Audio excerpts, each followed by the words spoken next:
Yo, so here's the video review. This is the rear camera on the Xiaomi Mi 8 Pro. We're gonna get this thing chopped up for you. Let's go.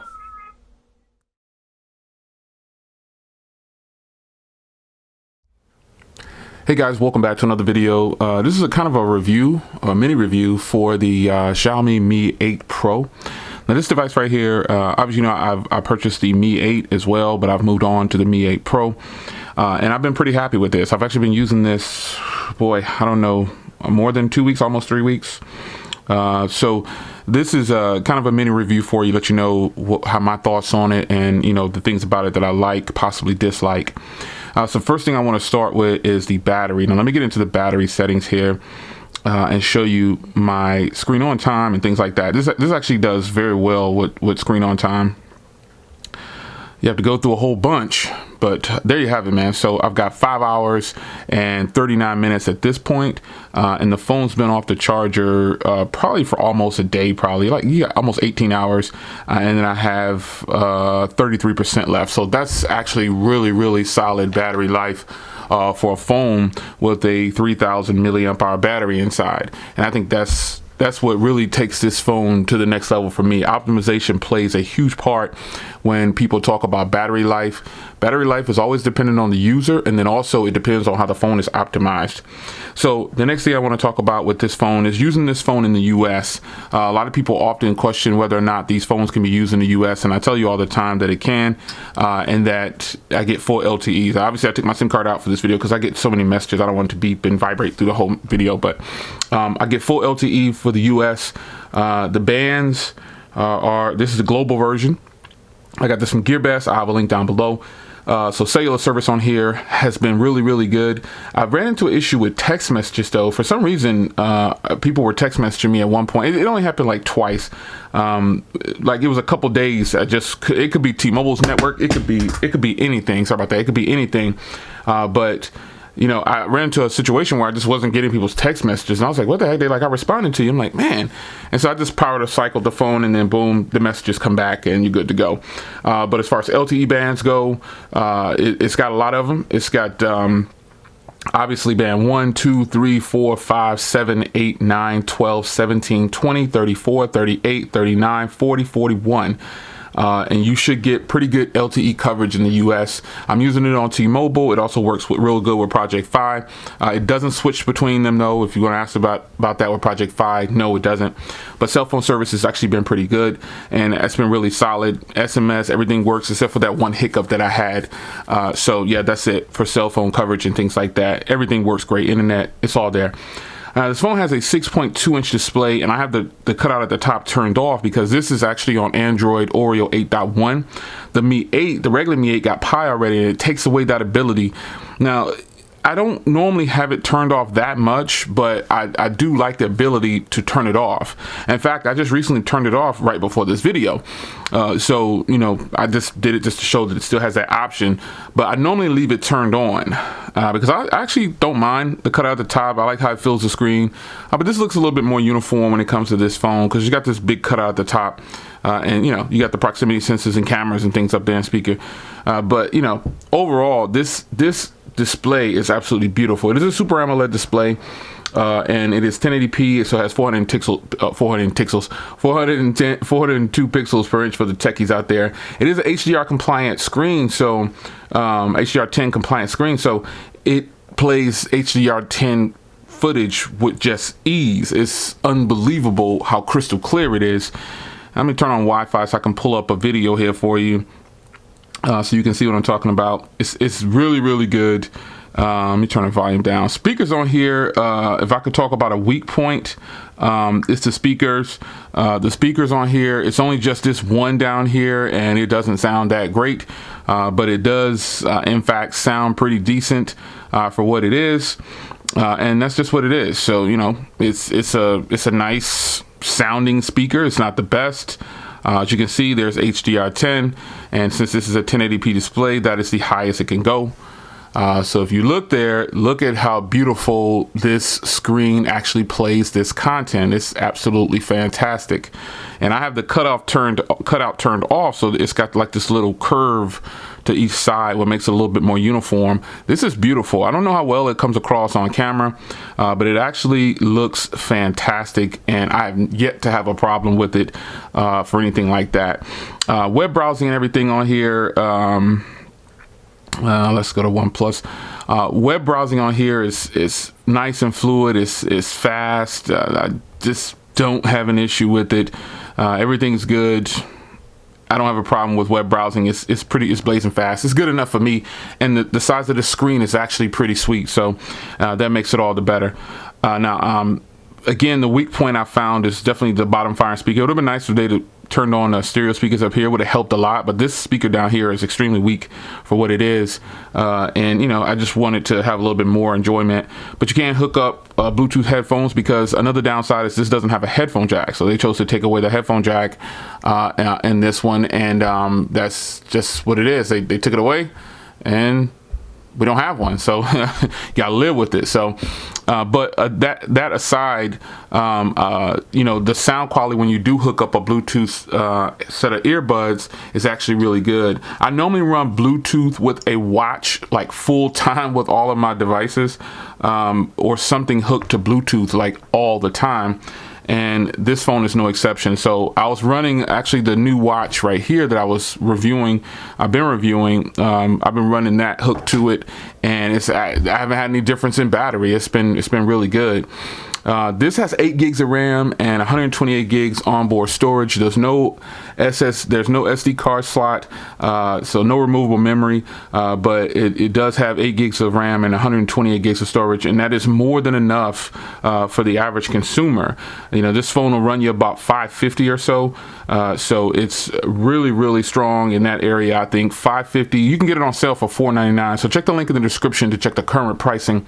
But overall, this is a solid package for that price. So it does have the Snapdragon 845 inside, and I'll admit I haven't played too many games on here, but I started playing Hawk. I think I started playing Hawk on this one. If you're not playing Hawk, man, you're missing out. Hawk is just a fun game to play. I think I started the series. Yeah, I started it on here.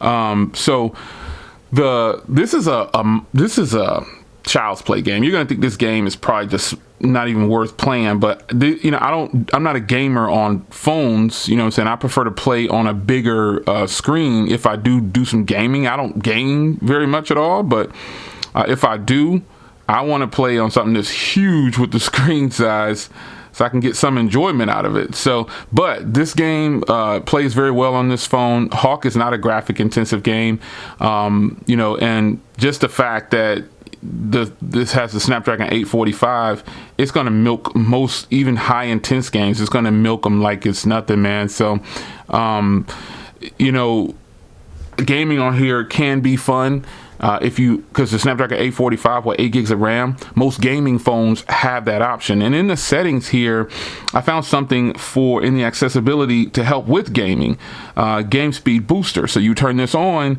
and it takes care of things like this for you. This is what it says it'll do for you, and that is something that you should be aware of if you decide you do want to game on this phone. I don't think you'll have a problem with gaming at all, man. I think you're going to really enjoy the gaming experience on here. A lot of people talk about the hardware on here. I think the hardware is actually boss. Excuse me, bumpy can there. My bad, y'all. The back of the phone is what draws people in, and I'll get to the in-screen fingerprint reader too. But the back of the phone here is what draws people in. They see this, like, it looks like it's showing the internals and things like that, which is pretty hot, man. I like it a lot. I think it's a good look. You got the red accents around the camera. If I can get it up there, you can kind of see right there. You see the red accents. You got the red power button, which I think is a nice touch. And then you got the red inside of the charging port to let you know this is the Pro. And it's really nice. Now the Pro version has an in-screen fingerprint reader. You see you have always on display. So if I touch this here, you can see that animation right there. And the in-screen fingerprint reader is actually pretty good, man. It's pretty fast. for what it is, I like it, man. I think in-screen fingerprint readers is going to be the way that a lot of companies go, and I think they should. If they can't get it right, just go ahead and put it on the back. We'll be happy with that. But you can actually change that animation in the settings of the display. You just go into lock screen, manage fingerprint readers, and then you go into lock screen animation, and you can see all the different animations right here. You've got pulse is what I had it on. You've got metal, you've got neon. This is the default one right here, the neon one, and then you've got rhythm. So I've had it on rhythm since I had it new, but I recently switched to pulse right before this video because I was kind of testing it out. So it's really nice. It's pretty good, man. It's a fast fingerprint reader. Obviously, this phone has NFC, but these are the payment options that you have, FIDO and FIA. But it does have NFC, and you know it's good. I don't have a problem with it. So let's go over here to connections real quick. More settings. As you can see, there's the NFC. You've got wireless display. You can connect to a Wi-Fi display. And there's obviously your tap to pay and all that right there. And you got Bluetooth tethering. You can do a VPN. It's there. You know what I'm saying? The Pro actually has some pro functionality. Now, another area where this phone is a pro is the camera. So you've got portrait mode on here for the front and the rear. Now, while it's not the best, it's not touching the Pixel 3 in my opinion, which I think takes the best portrait photos. It is good. And I don't know anybody uses Square. This is for like Instagram and social media. If you wanted to, a lot of people probably don't use this, but Square is pretty much for Instagram, or Twitter, social media stuff. Obviously, you got panorama. You have manual mode you can get into if you wanted to. The panorama shot is nice. But regular photos and videos, you've got short videos. This does 4K at 30 frames per second. Right there. And a lot of the settings, man, it says that it does, or at least on paper everywhere, it says that it does 4K at 60 frames per second, but I have yet to see that yet. So overall, though, the footage is really nice. You do get 120 refresh rates, frames per second. You can do 1080p at 240 frames per second, and you can see the options there. But, you know, overall, the camera is nice, man. You got short video for, you know, social media once again. Overall, the camera is really nice, and I think it's really good. The front camera really shines above. I've done full video reviews on the camera, so be sure to check that out. You've got AI up here too, where you point it at stuff and it'll tell you, you know what I'm saying, like it'll tell you what it is. So I see I got my camera, my Canon 1018 right here. I could take a picture of that, and it you know, well, that wasn't a good example. My bad. AI, this is the first thing I thought to grab. But nonetheless, the AI, you know, it'll give a better scene of some food or a dog or, you know, whatever it is. That's what the AR is for. And then you've got HDR, obviously. The cameras are actually pretty sweet, man. But that photo that I just took, though, it was good, though, right? That was a good photo. That's a crystal clear photo. That looks pretty decent, man. And the cameras is where this phone really shines. You know what I'm saying? So the experience with the software, it is good to me. Now I know I run a launcher on here, but for the purpose of this video, and the only reason I run a launcher is like I just like the launcher, you know what I'm saying? But the stock launcher is good. Sometimes I'll run it like this for like a week straight, and then I'll switch over to my favorite launcher, which is the Pix launcher. It's still in beta, I believe, but you can still grab it. But overall, you know what I'm saying? I don't have a problem with any of the stuff on here. It runs fast. I just like it, so it's good. But yeah, so overall, you know, the experience on here, man, has been really good to me. I like the software. I like the hardware. I like the cameras. I like the battery life. I wish it would have had a headphone jack. You know what I'm saying? But it doesn't have one, and you know, that's kind of a bummer because my favorite headphones all are 3.5. Well, I have different sets. I have different wireless headsets that I like, and I have different 3.5 headsets that I like. But the 3.5 millimeter headphones that I have cost $300, and so I want to use them as much as I can. So then I relate back to like the Galaxy Note or something like that, are phones that have headphone jacks. And there's a lot of them, you know what I'm saying? I've got a lot of phones that have headphone jacks. The ZTE joint that just dropped has a headphone jack. You know, it's so many phones out there that taking away the headphone jack, this has become some kind of trend just so you can buy some Bluetooth headphones, which I think is not right. So overall, I want to see companies bring back the headphone jack, because this phone costs $1,000, but it's got a headphone jack, and it's got stereo speakers. So this phone costs half the price, but you got to ask yourself, are you willing to go ahead? Yeah, I'm willing to deal with not having a headphone jack for if these were my choices and I didn't want to spend a lot of money. Obviously, this is going to be a good pickup. Now, a lot of people have compared this phone and said, is it a better buy than one of my favorite phones, which is the OnePlus 6T? And I've actually already compared these, and overall, I had to recommend the OnePlus 6T as a whole, because these are both global phones, but more people will get in the reach of this phone, speaking from the US. A lot of you guys say, you people in the US think the world revolves around you. Nah, listen, man, this is where I live at. So, you live over there in India or wherever you live at, no disrespect, but you're going to get things that are locally where you are.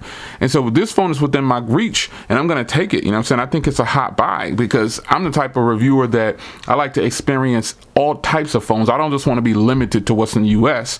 However, this is a hot phone right here, man. You think about what you're getting in here. You're getting a Snapdragon 845, 8 gigs of RAM, 128 gigs of storage. This will get Android Pie. You got the in-screen fingerprint reader. With those little flaws, man, of not having wireless charging, and I'm not saying not having wireless charging is a flaw. Some of you guys think that that's a requirement. I don't. I prefer to plug in, because this has fast charging, like really fast charging. So, I like the display. Super AMOLED displays are my favorite displays, whether it be 720p, 1080p, Quad HD, whatever. It doesn't matter. I like a Super AMOLED display, and that's just what it is.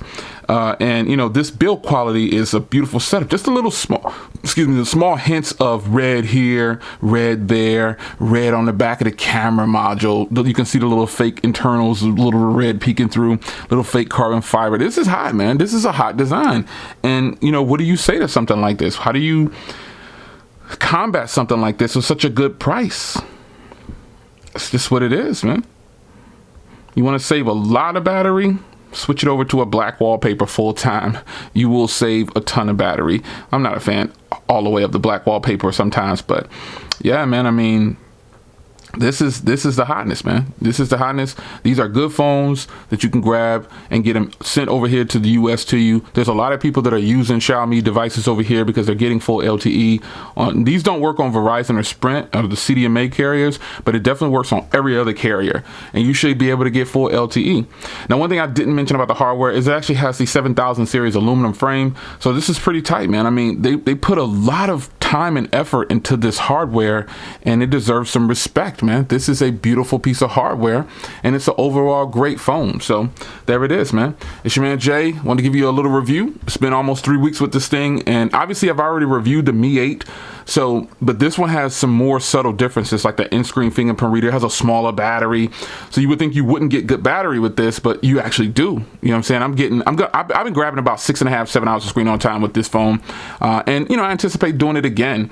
It's just what it is. Besides those little hiccups that I had, man, with the SMS not coming in one time or twice, and then not having a headphone jack and kind of having a weak speaker, I'm okay with this, man. I've been rocking with this, and I've kind of selected the phones that I'm taking to CES.